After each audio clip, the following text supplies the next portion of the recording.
Hey everyone, welcome to my channel.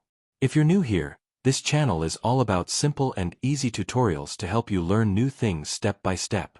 From tech tips to useful guides, I break everything down so anyone can follow along, even if you're a beginner.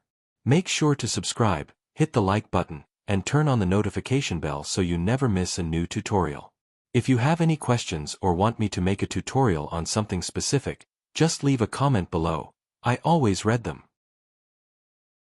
So to take the screenshot, use the shortcut command Windows plus Shift plus S.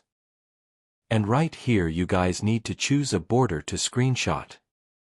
After doing the screenshot, click the pop-up in the corner.